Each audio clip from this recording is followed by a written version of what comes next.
So of course, one of the things you want to make sure you do is you have Fable on and you have it on high, because this is the default. Unless you're going to be doing agentic work, this model should only be used if you have super ambitious work that needs to be done. Fable is one of the most powerful models in the world right now, and most people might just enable this because they believe that this is the newer model that you should be using.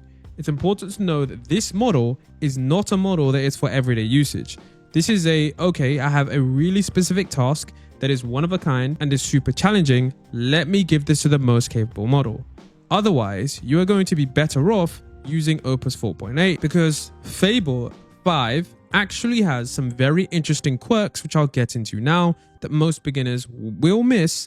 And of course, the problem is that if you don't realize those quirks beforehand, you're going to have to use the other models anyways. So one of the most annoying things about Fable 5 is that, like I said, this isn't a model that you're supposed to talk to all the time. So what you're going to encounter is chat paused many different times when interacting with this model. Now, why does this occur? Well, Fable 5 has safety measures that flag messages on most cybersecurity or biology topics. They may flag for safe and normal content as well, and those measures let Anthropic bring you that capability while they still work to ensure they can filter out what is actually dangerous versus what is not.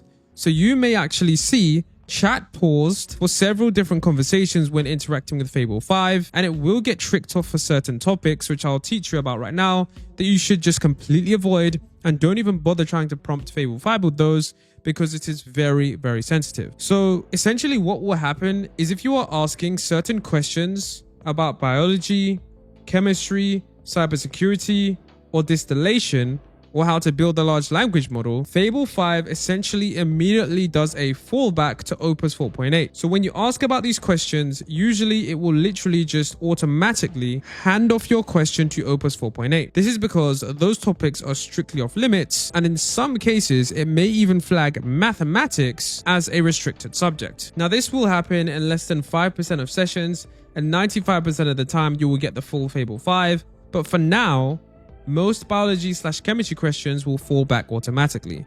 So if you are in a session with Fable 5 and you wonder why you keep getting fallbacks and it says edit and retry with Fable 5 and it's switched to Opus 4.8, now you know why.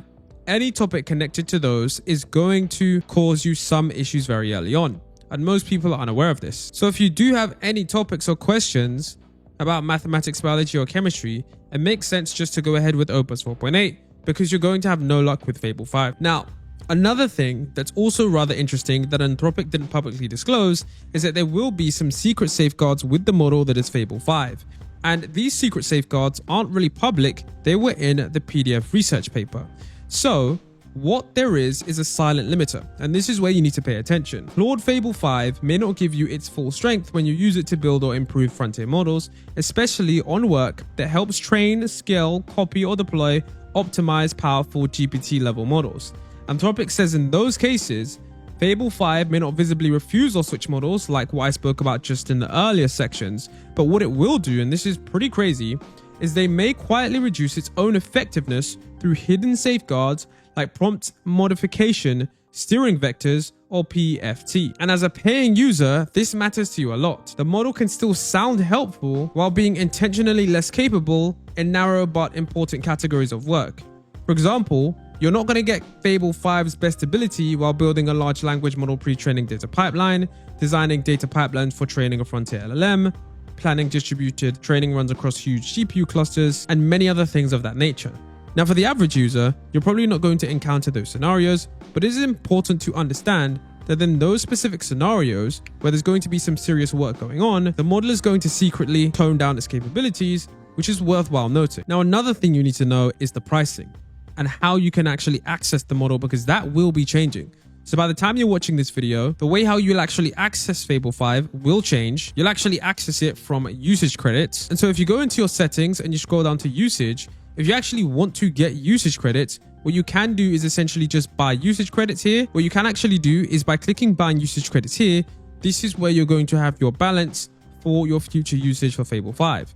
Now, this is useful whenever you run out of, usage for Claude anyways, but this is something that you will have to do in the future. as Fable 5 will no longer be on the Pro plans. It is only going to be available for a short amount of time. So if you do see Fable 5 that isn't there and you need to use some usage credits, you can simply just purchase some right here and leave auto reload on. Although I would be a little bit careful about doing that because Claude can burn through your usage limits pretty crazily. Always make sure that you adjust your limit right here, so that way you can only spend a certain amount every single month. I'd probably set this to whatever budget you're comfortable with. Now, if you're wondering how much more usage this is going to actually use, it's actually probably going to be double the Opus 4.8 usage. So if you right now use Opus 4.8 and you think that this model is pretty expensive, Fable 5 is almost double the usage credits that Opus 4.8 is. So it's important to understand this before you run off and start vibe coding with Fable 5, because once again, this is a model that thinks longer, it thinks harder, and it double checks its work before outputting, meaning there's going to be even more tokens. So it is twice as costly as Opus 4.8. So when you run into those usage limits, it's important to know those beforehand so you don't run out of your usage limits as quickly as you do before. Another thing to know is that Fable 5 actually has strong vision.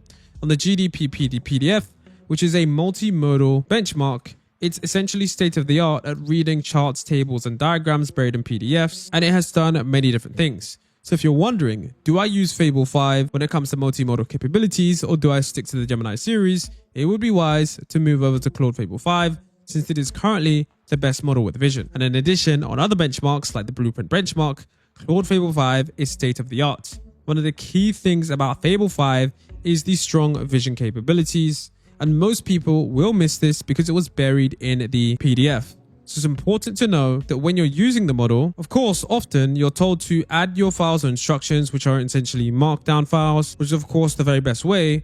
But even now, if you want to input some PDFs, you can do so, knowing full well that Fable 5 will be able to analyze them and give you a decent output. And so that is why I would say if you're using vision capabilities, whilst Fable 5 is expensive, if you want accuracy over everything, Fable 5 is going to give you just exactly that. There's one other thing that I didn't see anyone else talking about, and that is the fact that to ensure they're responsibly deploying Mythos level models, Anthropic are requiring limited data retention and review as part of their safety work. Prompts submitted to and outputs generated by Fable 5 are going to be retained for 30 days for trust and safety purposes on every platform where those models are offered. So if you're using this in a sensitive organization, you have to understand that right now, all of that data is going to be going to Anthropic, and they're going to keep that data for at least 30 days. They may change this in the future, but as of right now, if you are going to use the model, do not submit sensitive data to that because they are likely to keep that data for 30 days as part of their privacy settings. So that is something super important for those of you guys in those sensitive fields where you can't share certain pieces of work.